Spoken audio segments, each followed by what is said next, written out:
Hello and welcome to the latest episode of the Boardmasters with me, Chris Mullins, peering over this giant big black box of death that I'm sure many people will be familiar with.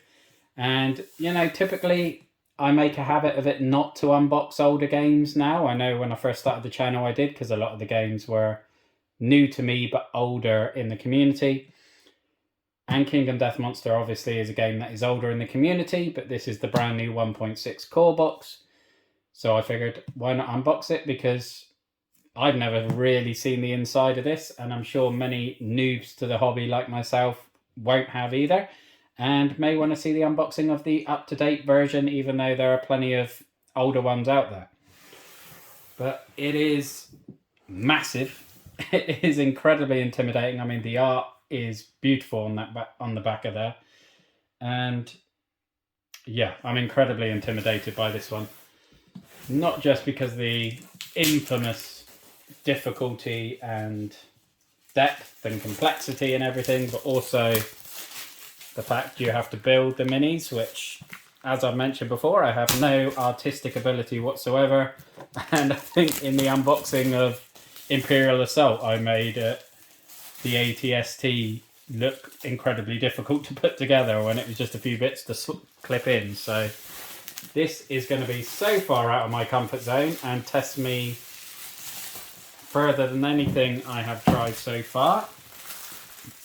And that is mildly terrifying. It's probably why I've got a Witcher t-shirt on, because I am so intimidated I need something to protect me. Obviously then we've got the infamous Kingdom Death logo on the top there. I hope we're not getting too much glare, but it is a thing of beauty. Obviously it's the most plain box in that it's just that very subtle logo, but it is really beautiful with the simplicity.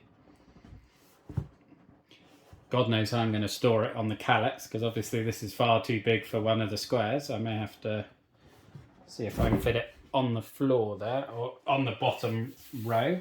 And I'm going to put that out of the way a bit, because it probably isn't going to fit on the table once I've got all of this. So miniature assembly. Those two words terrify me. Because as you can tell, given the fact that I'm using an old bluntish kitchen knife to get these things open, I don't really have the blades and the appropriate kit.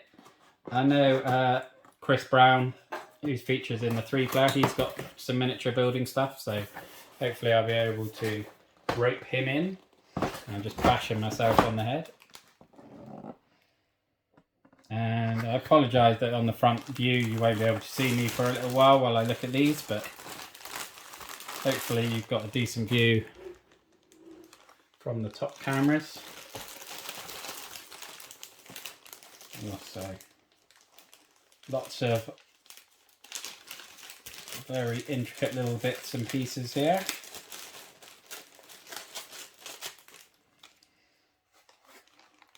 So we've got arms and legs and helmets and armor garb. Okay.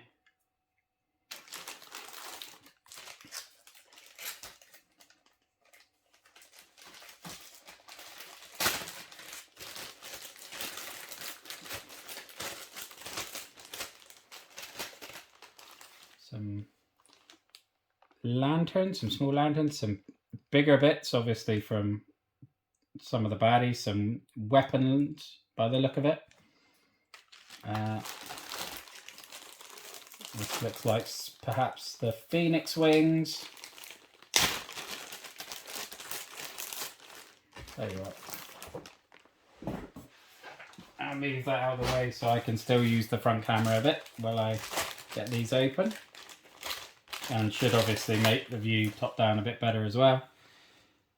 So I'm guessing they may be the wings for the Phoenix, and then you've got lots of little hands. Man, that all looks so intricate. There, so we've got the stone face bases on the bases. Lots and lots of bases. Obviously there's lots and lots of miniatures, so that makes sense. Got some more wings here. You see those through the bags? Yeah, I'll take them out.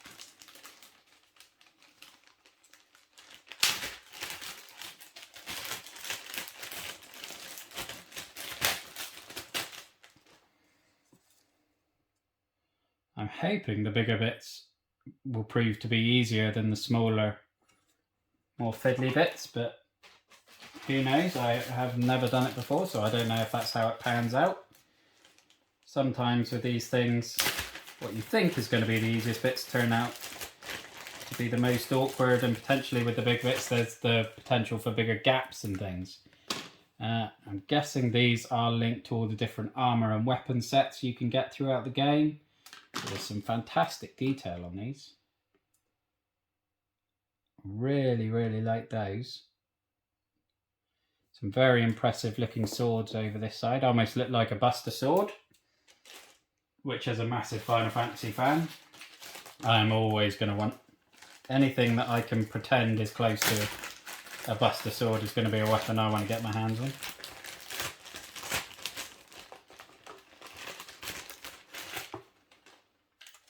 Got a few bigger bits in here, so I'm guessing that might be the White Lion's mane perhaps, and then we've got some of the goat. One of them with horns. Okay, nice. And obviously I guess some more armor related. Oh, impressive cleaver on that one.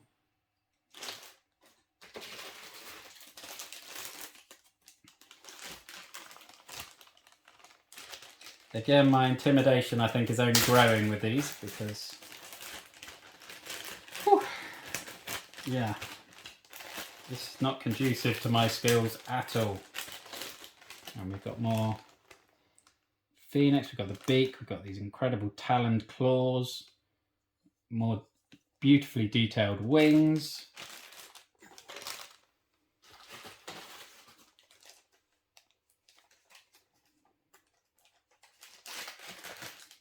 There's still so much in the box that we haven't even looked at yet.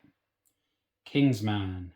Okay, so I'm guessing is Kingsman one of the baddies? I think he is. Again, as ever, I always go into the games fairly blind. I know the reputation and sort of the type of game.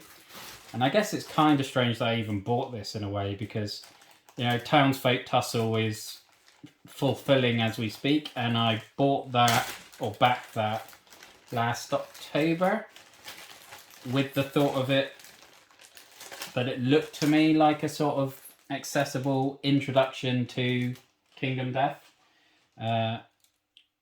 Obviously on a much smaller scale. Wow, these armor sets are gorgeous. I know some people magnetize these, but I certainly won't be going to. I don't have the skills for that. But yeah, I backed Townsfolk Tussle as sort of a more accessible version in terms of less complicated gameplay, less phases, and obviously you don't need to construct the minis or anything. And then I'd never really looked at buying Kingdom Death. I'd heard of the game, I knew of the reputation, obviously being a fan of Quackalope, he regularly champions Kingdom Death. And well, that looks even more like a Buster Sword, so I'm going to want that. Again, incredible armor sets. Are those arrows? Or spears or something? I think they're arrows. I always love a bow and arrow. Wow. This is pretty stunning and pretty mind-blowing, to be honest. But yeah, I'd never really looked into buying Kingdom Death. As I said, I'd heard of it. I knew all about the infamous price tag. And then I just randomly Googled it in March last year and saw that the 1.6 was still available to pre-order / late pledge. I thought, why the hell not? And 9 months down the line, it did turn up. Thankfully, I didn't have the long wait that those who backed the Kickstarter had, because I know many of them have been waiting a long time. Wow. These are the Survivors and the Gold Smoke Knight by the look of it. Well, I say by the look of it, there is a label there. I wouldn't have known the Gold Smoke Knight otherwise. So yeah, I've got an easier, accessible way into Kingdom Death with Townsfolk Tussle that is due in the next month or so, I guess, at this point. Being in the UK, they had the issue with the shipping where it all got sent to America and then they have to forward it over. Wow, the diversity of weapons is incredible. There's the whips, there's hooks on ropes, and this just is stunning. I knew there was different armor kits and things, but it's completely gone above and beyond the extent I was expecting, if I'm completely honest. I'm guessing these might be more survivor pieces with more armor pieces.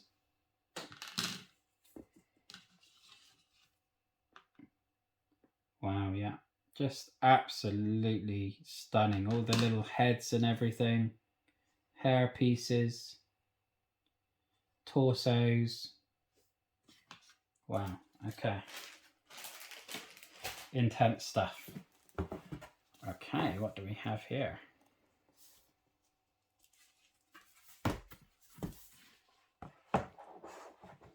Okay, so this is obviously to do with the settlement phase.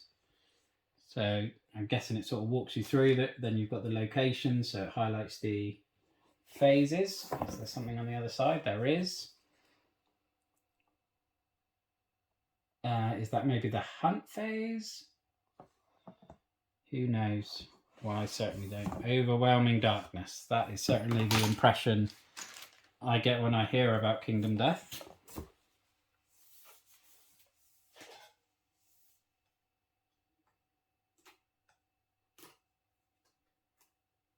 See if I can get into this without damaging anything.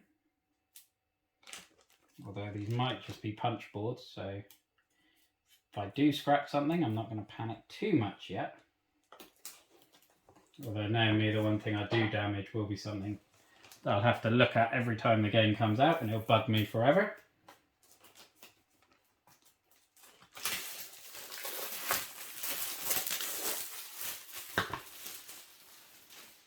Okay, so again, that looks like the same sort of timeline that was on the other side of that board. Priority target: when a monster performs a pick action, it picks you. Reroll tokens, endeavor tokens. Okay.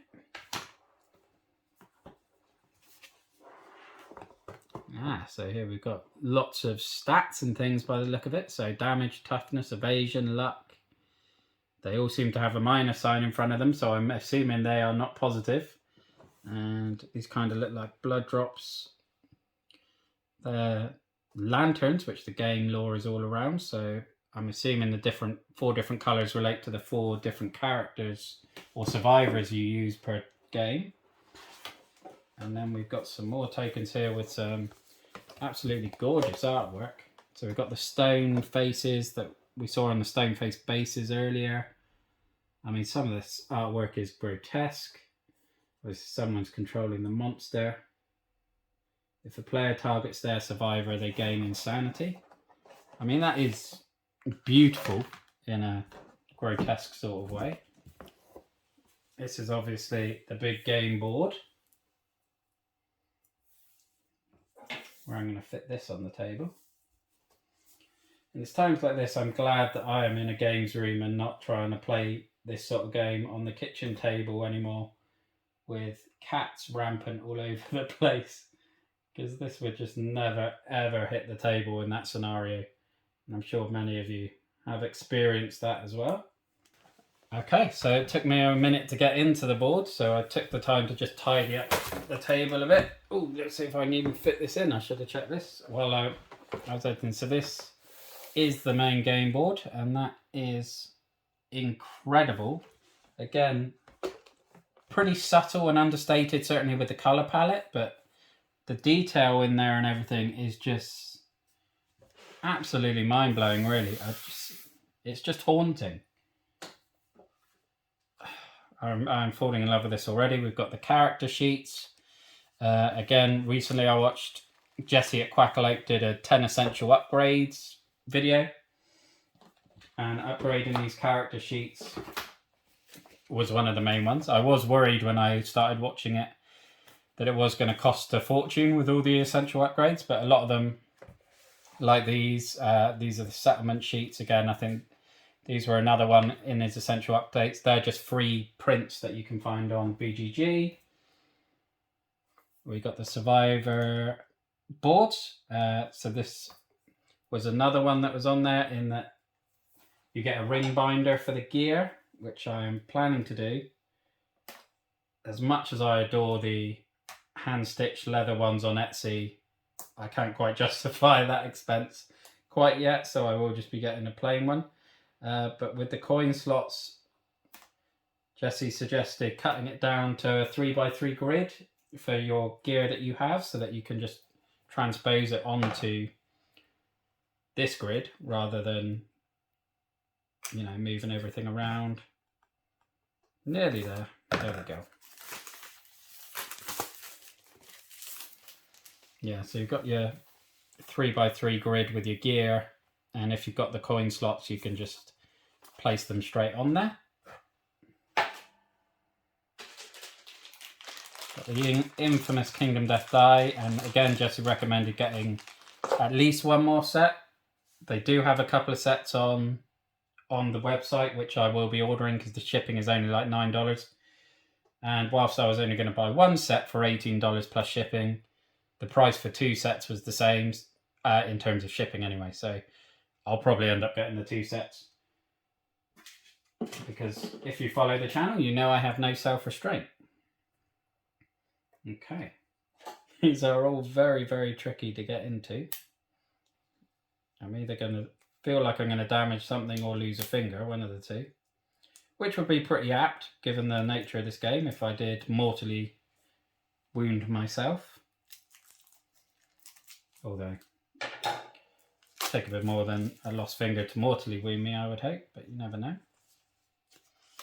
Right, so no idea what these are. They're all labelled, obviously.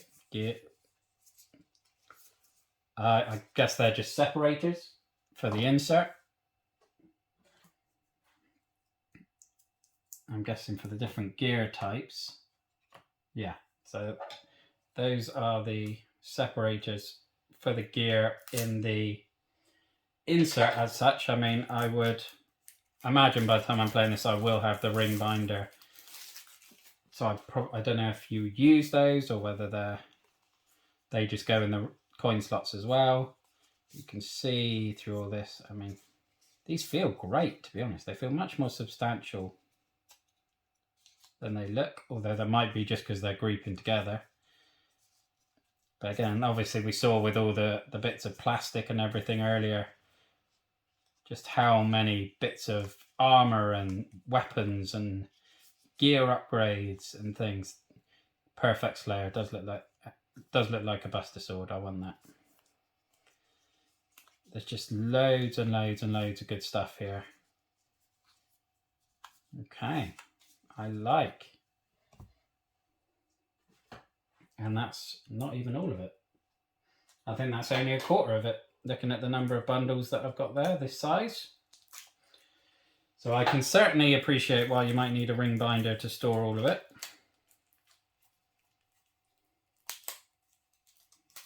And then I suppose that frees up space in the box to store all the regular cards.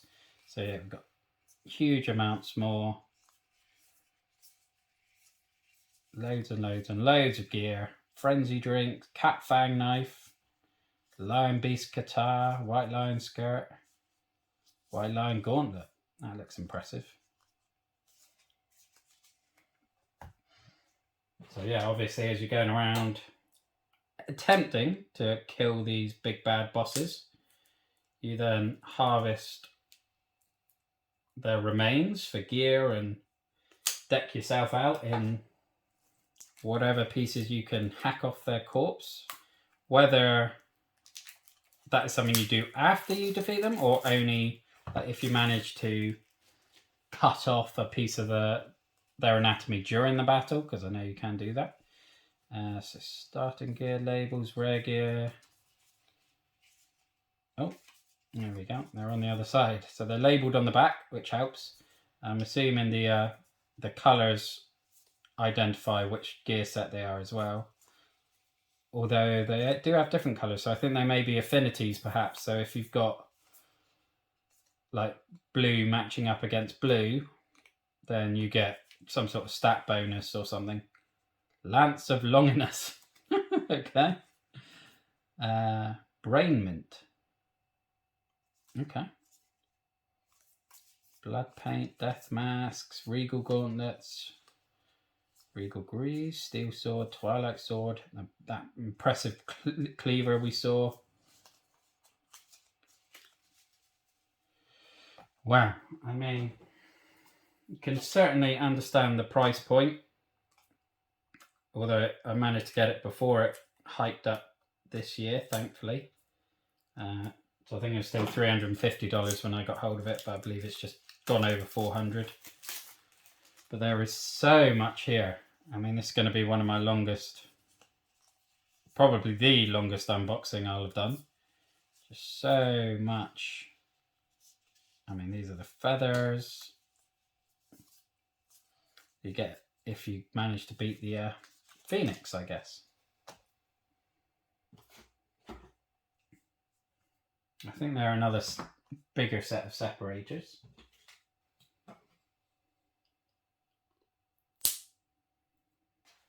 Okay, and I don't want to admit how long it took for me to get these open. It took an absolute age there. And these are settlement events. See, I didn't really know there was events in the settlement phase. I know you had to sort of develop your settlement and things, but I had no real idea what the settlement phase entailed. I know, again, Quackalope did a gameplay video on the channel with Jan months ago, where I think they fought the White Lion, which I watched, but then I think all the settlement stuff and the hunting phase and things was exclusive to the Patreon, which I'm sorry to say I'm not a part of, because all my money's gone on what's behind me in the past year. So I haven't seen any of the other phases yet. So yeah, going in pretty much completely blind based on the reputation of the game as much as anything. But it's worked for me so far. There are very, very few games I've got that I can say I didn't. Well, I would say there's hardly anything that I didn't enjoy. So I have the utmost confidence that I will thoroughly enjoy this. It's just, it might take it a while to get to the table. But let me know if you'd like to see a campaign on the channel, because I will happily do that.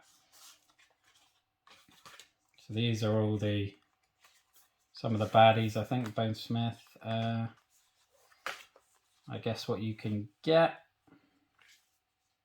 What gear you can craft, depending on what you are able to scrap from your various conquests. Again, lots and lots going on there.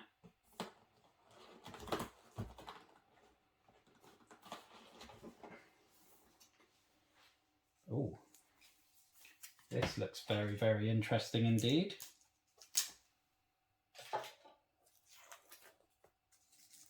I'm wondering if this is the lore book or something. Again, guessing if there is a lore book. I know it is a game that is famous for its lore, and again, for Quackalope to love a game, he loves his flavour text. So we shall see. Maybe it's just an art book. Oh no, it is a proper story log, and effectively a rule book, I guess. Wow.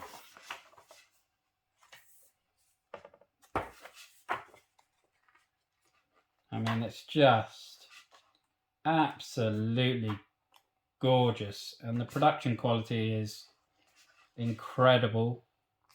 Without doubt, the most special rulebook that I've encountered so far. I mean, a hardback book with stunning artwork, storyline. Absolutely gobsmacked with that, to be honest. Oh, the Screaming Antelope. I knew there was a word that described the antelope when I saw the mini earlier, but I couldn't remember what that adjective was. I mean, it's just stunning. It is absolutely light years above anything else I've seen. Just off that, to be honest. And yeah, I know people balk at the price, and understandably so, because it is high, but it is just mind-bogglingly good to look at.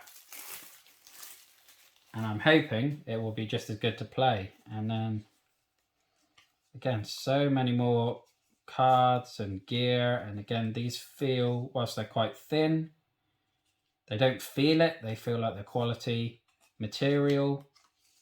Again, these are bones and hides and skulls that you're going to get love juice. So it's like a love potion. Okay. I kind of thought it was something a bit ruder that you'd harvested from a dead body there. Hunt events. So again, I knew there's a hunt phase, which I'm assuming is something to do with tracking down the big bads, but I don't really have any great knowledge of it. All fighting arts, so they give you bonuses and things depending on how you fight. Lonely ants, crab spiders, lots of bugs. Okay. Small feathers, pustules, phoenix whiskers. And I'm assuming these are the cards that Jesse suggested that you sleeve, because they're the standard size ones. I should have plenty of sleeves left over from my Sleeve Kings campaign last year. The lion testes. A hefty pair of nuts, they certainly are. I don't want to be next to the lion when you carve those off. Unless he is already dead, but something tells me you are probably harvesting that mid-combat. And again, looking at it, there's going to be 4 sets of this. I mean, my one thing that I'm really hoping for with these and sleeving it is Stace found it very, very therapeutic sleeving all of Jaws of the Lion for me. And I think she might have done Tainted Grail as well. So fingers crossed she might want to tackle this one as well, because it's going to be one hell of an operation to get all this sleeved. Okay, so first strike effects, super dance, gloves. So I guess these are the benefits of certain gears.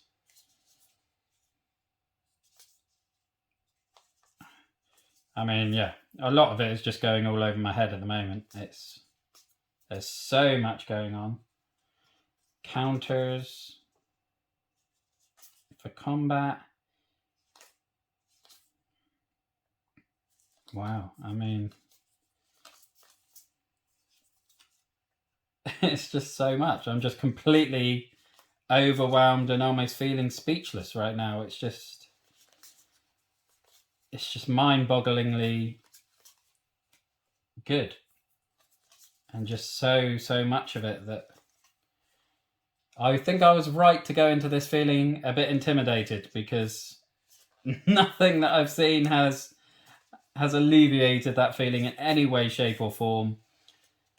If anything, it's just dramatically increased. I mean, look at the size of these card bundles. They're huge. Weapon masteries, which again is going to give you extra bonuses, I guess.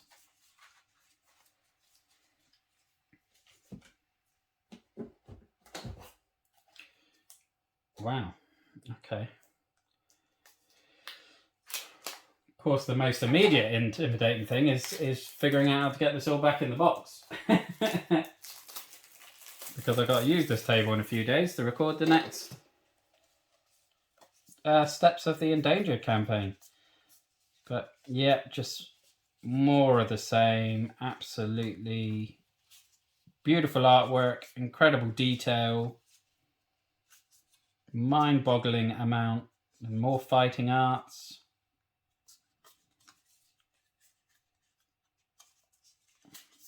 I mean, the artwork is gorgeous. I'm assuming these are just the numbers for the survivors, because I think you always have 4. And then, yeah, you got your mental health, which adds an extra dimension, and I'm glad that that isn't left out, because a lot of the time with these sort of dungeon crawlers, you just have your basic strength and armor and defense, and they never actually take into account the fact that the incredible stresses these adventurers are under as they're tackling these incredible and horrendous things, and seeing potentially their comrades being ripped to shreds in combat, and it's just ignored for sake of simplicity, I guess, because if you're going to address it, you need a game that's got as much as this involved. Infectious lunacy. I don't like the sound of that. Lunacy's bad enough, but you don't want it being infectious. And again, different combat techniques. King's Axe for tripping things, and bolts, stomp and snort. I don't know if these are enemy decks now, the chow down. Yep, these are the monster AI decks, I think. Gobbled up. So they had been eaten, basically, which is lovely. Pustule cannons, excrete.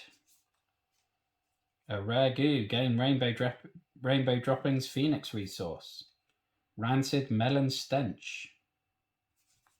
Lovely. Again, it's just so twisted and dark, and just so unlike pretty much anything else. And